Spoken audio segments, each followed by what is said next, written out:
الله فلا مضل له ومن يضلل فلا هادي له ونشهد أن لا إله إلا الله وحده لا شريك له ونشهد أن سيدنا وسندنا ونبينا ومولانا محمدا عبده ورسوله أما بعد فأعوذ بالله من الشيطان الرجيم بسم الله الرحمن الرحيم وقرن في بيوتكن ولا تبرجن تبرج الجاهلية الأولى إلى آخر الآية صدق الله العظيم. معزز سامعین کرام، عزیز ساتھیوں، بزرگوں، دوستوں، اللہ کا بہت بڑا ہم پر کرم ہوا، فضل ہوا ہے کہ اللہ تعالیٰ نے ہم لوگوں کو اسلام کی دولت سے مالا مال فرمایا، مسلمان بنایا، مسلمان گھرانے میں پیدا فرمایا. اس پر اللہ تعالیٰ کا کتنا بھی شکریہ ادا کیا جائے گا. اسلام نے خاص طور پہ انسانیت کے حقوق بتائے، وہیں پر عورت کے حقوق کو بھی بیان فرمائے. اسلام نے بیان فرمایا. اسلام آنے سے پہلے معاشرے میں عورت کی کوئی حیثیت نہیں تھی، اس کا کوئی مقام و مرتبہ نہیں تھا، اس کی کوئی عزت نہیں تھی، اس کے ساتھ احترام سے پیش آیا نہیں جاتا تھا. اسلام آیا تو اسلام نے عورت کو ایک مقام دیا، اس کے فضائل بتائے. اسلام سے پہلے بچی پیدا ہوتی تھی، بچی کو زندہ دفنا دیا جاتا تھا. باپ اپنے ہاتھوں سے بچی کو زمین میں دفنا دیتا تھا، زندہ اپنی بچی کو گاڑ دیتا تھا. بچیوں کی، عورتوں کی اس معاشرے میں کوئی اہمیت نہیں تھی، ان کی کوئی عزت نہیں تھی، ان کا کوئی مقام و مرتبہ نہیں تھا. اسلام نے آ کے بتایا کہ دیکھو، بچی کوئی زحمت کی چیز نہیں ہے، بچی کی پیدائش پہ پریشان ہونا نہیں ہے، بچی کی پیدائش کو رحمت سمجھنا چاہیے اور اس کی پیدائش پہ خوش ہونا چاہیے. یہ باعث رحمت ہے اس کا وجود. یہ ماں کی شکل میں ہے تو اس کے قدموں کے نیچے جنت ہے. یہ بہن ہے تو اس کی یہ فضیلت ہے، بیٹی ہے تو اس کی یہ فضیلت ہے. اس کی پرورش کرو، اس کی شادی کرو، جنت میں داخل ہو جاؤ. نبی رحمت صلی اللہ علیہ وسلم نے عورتوں کے، بچیوں کے یہ حقوق بتائے، ان کی اہمیت بتائی، ان کے فضائل بتائے، اور ان سے متعلق چیزوں میں سے حکم یہ بھی دیا گیا کہ عورت کا کام یہ ہے کہ وہ گھر میں رہے، گھر کے کام کاج اور گھر کی ذمہ داریاں سنبھالے. یہ عورت کی ذمہ داری ہے. مرد کی ذمہ داری یہ ہے کہ وہ باہر کے کام دیکھے، عورت کی ذمہ داری یہ ہے کہ وہ گھر کے کام دیکھے. گھر کے جتنے کام ہیں عورت کرے گی، باہر کے جتنے کام ہیں وہ مرد کرے گا. حضرت نبی رحمت صلی اللہ علیہ وسلم نے حضرت علی رضی اللہ تعالیٰ عنہ سے ارشاد فرمایا کہ بھئی باہر کے کام کی ذمہ داری تمہاری، تو محنت کرو گے، کماؤ گے، باہر کے جتنے کام کاج ہیں سارے تم کرو گے. حضرت فاطمہ رضی اللہ تعالیٰ عنہ سے فرمایا کہ اندر کے جتنے کام ہیں گھر کے سارے تم کرو گے.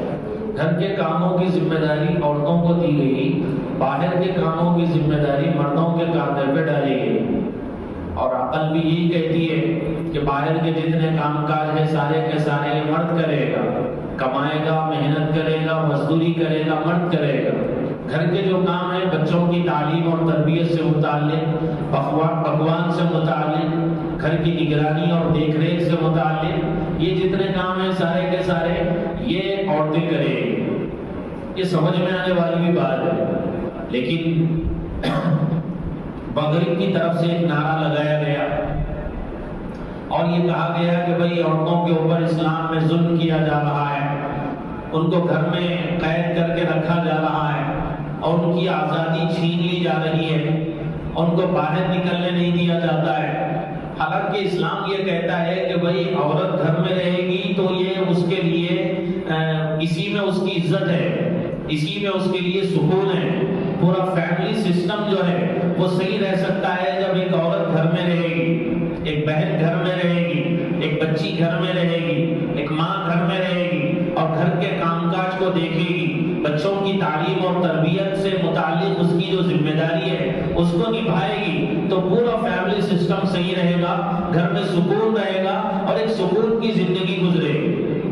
تو یہ نعرہ لگایا گیا کہ عورت کی آزادی کو چھین لیا گیا، اس کو تو باہر آنا چاہیے، اس کو آفسوں میں ہونا چاہیے، شاپنگ مالوں میں ہونا چاہیے اور اس کو مردوں کے شانہ بشانہ کھڑے ہو کے محنت مزدوری کرنی چاہیے، اس کو بھی کمانا چاہیے. اور یہ کہہ کے اس کو باہر نکالا گیا کہ ہم اس کو آزادی دلوا رہے ہیں، حالانکہ اس کے اوپر کمانے کا کوئی بوجھ نہیں تھا، کمانے کی کوئی ذمہ داری نہیں تھی.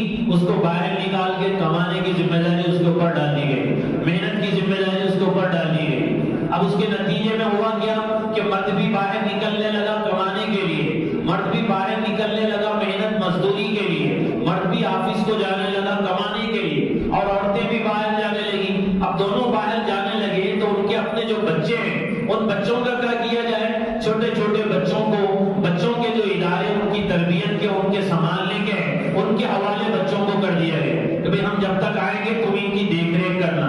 وہاں پہ انائیں ہوں گی جو ان کی دیکھ ریکھ کرے گی اور ان کو کھلائے گی پلائے گی. شوہر بھی کمانے کے لیے جا رہا ہے، بیوی بھی کمانے کے لیے جا رہی ہے، جس کے اوپر کمانے کی ذمہ داری نہیں ہے وہ بھی باہر نکل گئی. جس کو بچوں کو دیکھنا چاہیے وہ بچوں کو دیکھنے کے لیے تیار نہیں، بچوں کی تربیت کی جس کی ذمہ داری ہے وہ بچوں کو دیکھنے کے لیے تیار نہیں، ان کی تربیت کرنے کے لیے تیار ہے. اور دونوں کمانے کے لیے باہر نکل گئے اور دونوں کمانے کے لیے باہر نکل گئے تو اب یہ جو بچے ماں باپ سے دور ہو بڑے ہوئے، ان کی پرورش ہوئی، ان کی نشو و نما ہوئی، جب بڑے ہوئے تو انہوں نے اپنے ماں باپ کو اپنے لیے بوجھ سمجھا کہ بھئی یہ تو بوجھ ہے ہمارے لیے، ہماری ترقی کی راہ میں یہ رکاوٹ ہے، اس لیے ان کو لے جاؤ، سیدھا لے جا کے اولڈ ایج ہوم میں ڈالو. تو یہ بچے اپنے ماں باپ کو اولڈ ایج ہوم میں ڈالنے لگے، یہاں تک کہ ماں باپ میں سے کسی ایک کا انتقال ہو، اطلاع دی جائے کہ بھئی تمہارے والد کا انتقال ہو گیا، تو اس کے پاس اتنا وقت بھی نہیں ہے کہ وہ دیکھنے کے لیے آئے، آخری رسومات انجام دینے کے لیے آئے. وہ کہتا ہے کہ بھئی میرے پاس وقت نہیں ہے، آپ جو کچھ بھی کام ہے، جو کچھ بھی ذمہ داری ہے وہ سنبھال لیجئے، وہ بل مجھے بھیجا دیجئے، پیسے کتنے ہوئے بتا دیجئے، میں پیسے دے دوں، میرے پاس ضروری کام ہے. والد کا انتقال ہوا، بیٹا والد کو دیکھنے کے لیے تیار ہے، والدہ کا انتقال ہوا، بیٹا والدہ کو دیکھنے کے لیے تیار ہے. رشتوں کی اہمیت ہی وہاں پہ ختم ہو گئی. ماں باپ کا جو رشتہ ہے، میاں بیوی کا جو رشتہ ہے، بھائی بہن کا جو رشتہ ہے، اس کی اہمیت ہی وہاں پہ ختم ہو گئی. جب یہ نعرہ لگایا گیا کہ بھئی عورت کو آزادی دلوانی چاہیے، اس کو گھر سے باہر نکالنا چاہیے اور اس کو بھی کمانے کی ذمہ داری دینی چاہیے، اس کو بھی اپنی زندگی آزاد گزارنے کے لیے دینا چاہیے، یہ گھر میں ہے، گھر میں قید ہے، گھر میں بند ہے، اس طرح کی باتیں کی گئی، جس کی وجہ سے بہت سی مسلمان عورتیں، بہت سی مسلمان بچیاں وہ ان کے اس جال میں پھنس گئی اور گھر سے باہر نکل گئی، جس کی وجہ سے ان کا پورا فیملی سسٹم تباہ ہو گیا، پورا فیملی سسٹم برباد ہو گیا. رشتوں کی اہمیت ختم ہو گئی، بھائی بہن کا جو رشتہ ہے اس کی اہمیت ختم ہو گئی، ماں باپ کا جو رشتہ ہے اس کی بھی اہمیت ختم ہو گئی. جبکہ قرآن کریم یہ کہتا ہے کہ بھائی دیکھو، عورتوں کی ذمہ داری ہے کہ وہ گھر میں رہیں، وقرن فی بیوتکن، عورتوں کو گھر میں رہنا ہے، گھر سے باہر عورتوں کو نکلنا نہیں ہے. اصل حجاب اور اصل جو پردہ ہے عورت کا وہ یہ ہے کہ وہ عورت گھر میں رہے اور اپنے گھر میں رہ کے آرام کرے، گھر کے جو کام ہے وہ دیکھے، گھر کو سنبھالے، شوہر کے گھر کو سنبھالے، اس کے بچوں کو سنبھالے، اس کی تربیت کی ذمہ داری کو نبھائے. گھر کے جتنے کام ہیں، اندر کے جتنے کام ہیں، سارے کے سارے وہ عورت دیکھے. یہ ذمہ داری دی گئی ہے عورت کو. اور قرآن کہتا ہے کہ بھئی عورت گھر میں رہے، لیکن اب اگر عورت قرآن کے اس حکم پہ عمل نہیں کرے گی اور یہ سمجھے گی کہ یہ جو پردے کا حکم ہے، یہ جو حجاب کا حکم ہے ہمارے اوپر ظلم ہے، اور اس کے بعد میں وہ باہر نکلے گی تو پھر سمجھیے اس کی تباہی کا سلسلہ شروع ہو جائے، بربادی کا سلسلہ شروع ہو جائے، چین اجڑ جائے گا، سکون غارت ہو جائے گا اور بڑے مسائل ہو جائیں گے، بڑے مسائل ہو جائیں گے. اور ہو رہے ہیں، سب کچھ دیکھنے کے باوجود بھی یہ چیز ان کے ذہن میں نہیں بیٹھ رہی ہے کہ بھئی ہمارے لیے عافیت، ہمارے لیے سکون، ہمارے لیے راحت گھروں میں ہے. بہت سی ایسی عورتیں ہیں جو اس کو سمجھتی ہیں، بہت سی ایسی مائیں ہیں جو اس کو سمجھتی ہیں، بہت سی ایسی بہنیں ہیں جو اس کو سمجھتی ہیں کہ بھئی ہماری عزت پردے میں، ہماری عفت پردے میں، ہماری سیفٹی پردے میں.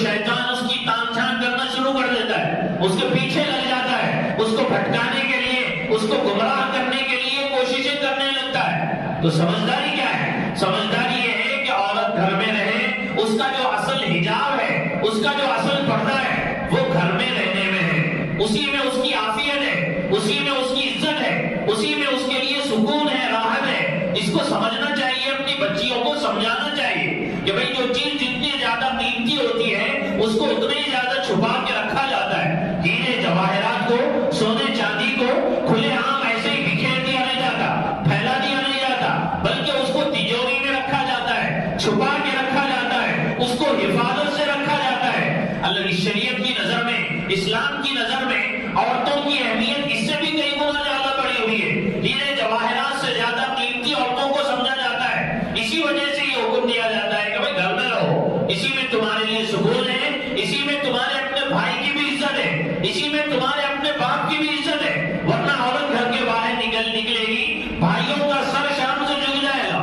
اور ماں باپ کا سر شرم سے جھک جائے گا۔ ایسے بڑے مسائل ہوں، اس کو سمجھنے کی ضرورت ہے۔ یہ بھائیوں کی بھی ذمہ داری ہے، ماں باپ کی بھی ذمہ داری ہے، اپنے بہنوں کو، اپنے بچیوں کو پردے میں رکھیں اور بتائیں کہ دیکھیے اصل حجاب تمہارا گھر میں رہنا، وقرن فی بیوتکن، گھر میں رہو، زمانے جاہلیت کی طرح اپنی زیب و زینت کو دکھاتی ہوئی مت پھرو۔ قرآن کریم کہہ رہا ہے زمانے جاہلیت کی طرح اپنی زیب و زینت کو دکھاتی ہوئی مت پھرو، گھروں میں رہو، اسی میں تمہارے لیے سکون ہے۔ اب گھر سے نکلنا عورت چاہتی ہے، اس کی اپنی کوئی مجبوری ہے، کوئی ضرورت ہے، تو ایسے موقع پہ شریعت اجازت دیتی ہے کہ مجبوری میں گھر سے نکلے تو عورت نکل سکتی ہے، لیکن نکلنے کے لیے اس کے لیے کچھ شرائط ہے۔ گھر سے باہر نکلنا ہے، خوشبو لگا کے نہ نکلے، اور خوشبو لگا کے نکل رہی ہے، مردوں کو اپنی طرف متوجہ کر رہی ہے، ایسا چست لباس پہن کے نکل رہی ہے کہ وہ لباس پہننے کے باوجود ایسا لگ رہا ہے کہ اس نے لباس پہنا ہی نہیں ہے، یا ایسا باریک لباس پہن کے نکل رہی ہے کہ وہ لباس پہننے کے باوجود برہنہ دکھائی دے رہی ہے، تو یہ شریعت اس سے منع کرتی ہے۔ مجبوری میں عورت کو اجازت ہے، ضرورت کے موقع پر عورت کو اجازت ہے کہ وہ اپنے گھر سے باہر نکلے، لیکن پورے حجاب میں نکلے، پورے اپنے آپ کو برقعے میں، اپنے آپ کو ڈھانپ کے نکلے، پورا اپنے آپ کو چادر میں ڈھانپ کے نکلے۔ یدنین علیہن من جلابیبہن، قرآن کریم اللہ کے نبی سے کہتا ہے کہ اللہ کے نبی آپ اپنی بیویوں سے، اپنی بیٹیوں سے، مسلمانوں کی عورتوں سے کہہ دیجئے کہ وہ جب گھر سے باہر نکلے تو اپنے جسم پہ چادر ڈال کے نکلے۔ جلباب کی تفسیر میں مفسرین یہ کہتے ہیں، صحابہ اس کی تفسیر کرتے ہوئے بتلاتے ہیں کہ جلباب کا مطلب کیا ہے؟ ایسی چادر یا ایسا کپڑا جو سر سے لے کے پاؤں تک عورت کو چھپا لے، جسم کا کوئی حصہ دکھائی نہ دے، ضرورت کے تحت ایک آنکھ یا دو آنکھیں کھلی رکھی جا سکتی ہے، باقی جو پورا جسم ہے وہ پورا جسم عورت کو چھپانا ہے مردوں سے، پورا جسم عورت کو چھپانا ہے مردوں سے۔ یہ عورت کا حجاب ہے۔ اصل حجاب تو حجاب بالبیوت ہے، گھر میں رہنا ہے، گھر سے باہر نہیں نکلنا ہے۔ اگر کوئی مجبوری ہو، کوئی ضرورت ہو، مجبوری کے تحت، ضرورت کے تحت عورت گھر سے باہر نکلنا چاہتی ہے تو شریعت اس کے اوپر پابندی نہیں لگاتی ہے کہ بھئی ضرورت ہے تو باہر نکلو، لیکن ضرورت کے وقت میں جب باہر نکلے گی تو وہ کیسے نکلے گی؟ مکمل اپنے آپ کو چھپا کر، جلباب اپنے اوپر ڈال کے۔ جلباب کی تفسیر صحابہ جو کرتے ہیں وہ میں نے آپ کو بتائی، وہ یہ کہ پورا سر سے لے کے پاؤں تک اپنے آپ کو چھپا لے، اپنے آپ کو ڈھانپ دے، آنکھیں کھلی رکھ سکتی ہے، آنکھیں کھلی رکھنے کی اجازت ہے، پورا اپنے آپ کو چھپائے، یہ عورت کا حجاب ہے، یہ عورت کا پردہ ہے۔ حجاب کا مطلب اب یہ سمجھا جاتا ہے کہ بھئی ایک اوڑھنی اوڑھ لی جائے، چہرہ کھلا رکھ لیا جائے، یہ حجاب ہے۔ یہ حجاب نہیں ہے۔ حجاب کا مطلب یہ ہے کہ پورا کا پورا عورت اپنے آپ کو چھپائے، سر سے لے کے پاؤں تک عورت اپنے آپ کو چھپائے، اس کے جسم کا کوئی حصہ دکھائی نہ دے، آنکھیں کھلی رکھ سکتی ہے، ضرورت کے تحت آنکھ کھلی رکھنے کی اجازت ہے۔ یہ ہے حجاب عورت کا۔ اب اگر عورت گھر میں رہے گی تو یہ سارے مسائل کیوں ہوں گے؟ اور اگر ضرورت کے تحت باہر نکلے گی، اپنے آپ کو پورا چھپا کے نکلے گی، اپنے آپ کو برقعے میں چھپا کے نکلے گی، یا اپنے آپ کو چادر میں چھپا کے نکلے گی، تو پھر میرے دوستوں بے حیائی کے واقعات، بدکاری کے واقعات کیوں پیش آئیں گے؟ نہیں، ایسے واقعات پیش نہیں آئیں گے جب عورت ایسا اپنے آپ کو باہر ضرورت کے موقع پہ نکالے۔ تو یہ سمجھنے کی ضرورت ہے۔ بعض لوگ یہ سمجھ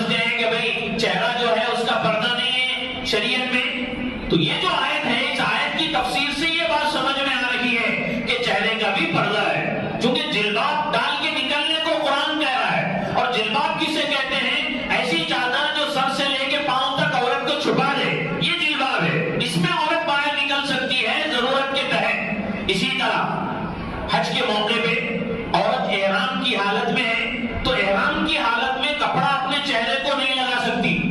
اس کے باوجود صحابیات یہ کہتی ہیں کہ ہم احرام کی حالت میں ہوتی تھی، احرام کی حالت میں کپڑا چہرے کو لگنا نہیں ہے، پھر بھی کوئی مرد سامنے آ جاتا تو ہم اپنا چہرہ چھپا لیتی تھی، چہرے کا ہم پردہ کرتی تھی. اس سے بھی یہ سمجھ میں آ رہا ہے کہ عورت کے لیے چہرے کا بھی پردہ ہے. احرام میں کپڑا چہرے کو لگانا نہیں ہے، لیکن پھر بھی کوئی مرد آ جاتا، کوئی اجنبی آ جاتا تو صحابیات اپنے چہرے کو چھپا لیتی تھی اور اپنے چہرے کا پردہ کرتی تھی. اسی طرح جو واقعہ عفق ہے، حضرت عائشہ رضی اللہ تعالی عنہا کا مشہور واقعہ بخاری شریف میں تفصیل سے ذکر کیا گیا ہے. وہ جو واقعہ ہے، اس واقعے میں ہار تلاش کرنے کے لیے حضرت صدیقہ عائشہ رضی اللہ تعالی عنہا جاتی ہیں اور ان کا اپنا ہار ان کو ملتا نہیں ہے. پھر اس کے بعد میں واپس جب آتی ہیں تو کیا دیکھتی ہیں کہ قافلہ روانہ ہو چکا. انہوں نے ہودج اٹھایا، اونٹ کے اوپر رکھا اور یہ سمجھا کہ حضرت عائشہ اس کے اندر بیٹھی ہوئی ہیں اور اٹھا کے رکھ دیا. چونکہ وہ ہلکی پھلکی تھی اس زمانے میں، اس وقت میں اٹھا کے رکھ دیا اور گجاوا کر دیا. اس کے بعد میں قافلہ روانہ ہو گیا. اب یہ پریشان کے سب جا چکے اور جنگل ہے، کھلا میدان ہے، کوئی وہاں پہ انسان وہاں پہ دکھائی نہیں دیتا ہے. ایسے میں حضرت صدیقہ عائشہ رضی اللہ تعالیٰ عنہ اسی جگہ بیٹھ جاتی ہے کہ بھئی یہ لوگ تلاش کرنے کے لیے جب آئیں گے تو مجھے یہاں پہ پائیں گے، ورنہ پھر میں ادھر ادھر پھروں گی تو پھر مسئلہ ہو جائے. اسی جگہ پہ بیٹھ جاتی ہے. اور اللہ کے نبی نے قافلے کے پیچھے ایک صاحب کو لگایا تھا، قافلے کا کوئی سامان چھوٹ جائے وہ سامان اٹھا لینا اور وہ سامان جمع کر لینا. حضرت صفوان ابن معطل وہ پیچھے سے آئے تو کیا دیکھتے ہیں کہ حضرت عائشہ سو رہی ہیں. انہوں نے جیسے ہی حضرت عائشہ رضی اللہ تعالیٰ عنہ کو دیکھا، انا للہ پڑھی. انا للہ کی آواز جیسے ہی سنی، حضرت عائشہ رضی اللہ عنہ بیدار ہو گئی. فوری انہوں نے اپنے چہرے کو چھپا لیا، فوری انہوں نے اپنے چہرے کو چھپا لیا. اس سے بھی کیا سمجھ میں آتا ہے؟ چہرے کا پردہ ہے. بہرحال یہ چیز سمجھنے کی ہے کہ عورت ضرورت کے تحت جب گھر سے باہر نکلے گی پورے جسم کو چھپا کے نکلے گی اور چہرے کو بھی چھپا کے نکلے گی. چہرے میں اصل کشش ہوتی ہے، چہرہ ہی فتنے کا باعث بن سکتا ہے. پورا لباس پہنیے، پورا برقع پہنیے اور چہرے کو اپنا کھلا رکھ لیا تو یہ کون سا حجاب ہوا، یہ کون سا پردہ ہوا؟ یہ چیز سمجھنے کی ہے. پورا عورت اپنے آپ کو چھپائے اور پورا اپنا جسم مردوں سے چھپائے، اجنبی لوگوں سے چھپائے، صرف آنکھیں وہ کھلی رکھ سکتی ہے. تو یہ عورتوں کو گھر میں رہنا ہے، ان کو یہ چیز سمجھانی ہے، بتانی ہے کہ بھائی تمہاری عزت اور شرافت، بلکہ پورے خاندان قبیلے کی عزت اور شرافت تمہارے اپنے گھر میں رہنے میں ہے. عورت گھر سے باہر نکلے گی، شیطان اس کے پیچھے لگ جائے گا، اس کو پھٹکائے گا اور اس کو گناہ پہ آمادہ کرے گا اور بڑے مسائل ہوں گے، جس کی وجہ سے کئی خاندان ایسے ہوں گے جو شرمندہ ہو جائیں گے اور بڑے مسائل ہو جائیں گے. اسی طرح میرے دوستو، عورتوں کا گھر سے باہر نکلنا یہ شیطانی تہذیب ہے، یہ باحیا تہذیب نہیں ہے، یہ بے حیا تہذیب ہے. 14 فروری کو یہ یوم عاشقان منایا جاتا ہے، یہ یوم عاشقان منایا جاتا ہے. اس میں مرد عورتیں ساری کی ساری باہر نکل رہی ہیں، جس سے محبت ہے اس کو تحفے دیے جا رہے ہیں، عجیب و غریب قسم کی خرافات ہو رہی ہیں، شراب نوشی ہو رہی ہے، بے حیائی کا ریکارڈ توڑا جا رہا ہے اور پورے معاشرے کو اسلامی بدنام کیا جا رہا ہے. اس لیے سمجھنے کی ضرورت ہے کہ ہم اپنے بچوں کو سمجھائیں، اپنی بچیوں کو سمجھائیں، ہم اپنی ذمہ داری کو پورا کریں، ہم اپنی ذمہ داری کو نبھائیں. چونکہ یہ جو معاشرہ ہے، یہ جو دور ہے، بڑا عجیب و غریب دور ہے، بے حیائی اپنے عروج پہ ہے. ایسے میں اگر ہم اپنے بچوں اور بچیوں کی صحیح تربیت نہیں کریں گے تو بڑے مسائل ہوں گے. میں اس سے پہلے آپ حضرات کے سامنے ایک واقعہ بیان کیا تھا کہ ہمارے اپنے ایک دوست ہیں، وہ دوست اپنے گاؤں گئے، گاؤں میں اپنے رشتے داروں سے عید ملنے کے لیے گئے. عید مل کے وہ واپس جا رہے تھے، واپس آ رہے تھے تو ایک چھوٹی سی بچی تھی ان کے اس رشتے داروں کے پاس میں. اس بچی نے کہا کہ تھوڑا سا گاڑی پہ مجھے بٹھا کے ڈال دے دو، گھما دو. تو انہوں نے کہا میرے پاس وقت نہیں ہے، اب میں جلدی میں ہوں، پھر کبھی آؤں گا تو ڈال دوں گا اور گاڑی پہ بٹھا کے گھماؤں گا. تو اس چھوٹی سی بچی نے، جو بالکل چھوٹی تھی، اس بچی نے کہا کہ اگر گاڑی پہ نہیں بٹھاؤ گے تو مجھے وہ طریقہ بھی آتا ہے کہ اگر میں وہ طریقہ اپناؤں گی تو مجبوراً تم مجھے گاڑی پہ